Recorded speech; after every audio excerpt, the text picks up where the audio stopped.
বগুড়ায় হামের প্রকোপ মোকাবিলায় শহীদ জিয়াউর রহমান মেডিকেল কলেজ হাসপাতালের 50 শয্যার বিশেষ ওয়ার্ডে দেওয়া হচ্ছে চিকিৎসা সেবা।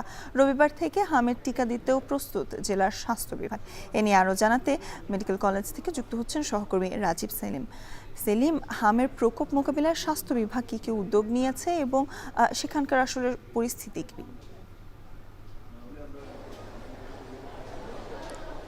স্বর্ণা, আমি এখন যে হাসপাতালটিতে রয়েছি বগুড়ার শহীদ জিয়াউর রহমান মেডিকেল কলেজ হাসপাতাল। এই হাসপাতালে ঠিক এক সপ্তাহ আগে থেকে অর্থাৎ গেল রোববার থেকে হামের প্রাদুর্ভাব অনেকটাই বেড়ে যাওয়ার কারণে রোগী ভর্তি হতে শুরু করেন এবং প্রথম রোববারের দিন হামের প্রকোপ নিয়ে এসে রোগী ভর্তি হন এবং তারপর থেকে এখন পর্যন্ত সব মিলিয়ে 24 জন রোগী বগুড়ার এই শহীদ জিয়াউর রহমান মেডিকেল কলেজ হাসপাতালের যে বিশেষ ইউনিট রয়েছে হামের প্রাদুর্ভাব মোকাবিলায় সেই ইউনিটটিতে ভর্তি রয়েছে।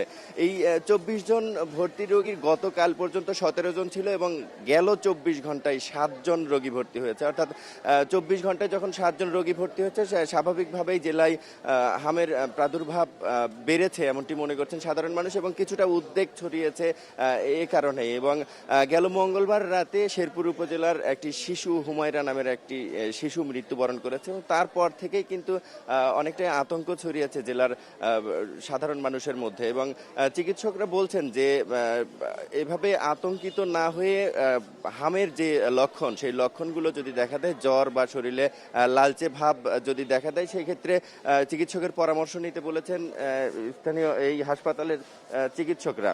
আর তখন থেকেই কিন্তু সাধারণ মানুষ এই হাসপাতালে আসছেন এবং যাদের এরকম উপসর্গ রয়েছে তাদের নমুনা সংগ্রহ করে ঢাকায় পাঠানো হয়েছে। এ পর্যন্ত সব মিলিয়ে 59 জনের নমুনা পাঠানো হয়েছে এবং সেখান থেকে মাত্র 2 জন হাম শনাক্ত হয়েছে এবং বাকি 57 জনের কিন্তু নেগেটিভ এসেছে। সুতরাং চিকিৎসকরা বলছেন যে এরকম লক্ষণ দেখা গেলেই আতঙ্কিত না হয়ে চিকিৎসকের পরামর্শ নিন, যেহেতু খুবই কম সংখ্যক পজিটিভ হচ্ছে। এই ছিল আমার কাছে বগুড়া থেকে হামের প্রাদুর্ভাব নিয়ে সবশেষ খবর। স্বর্ণা।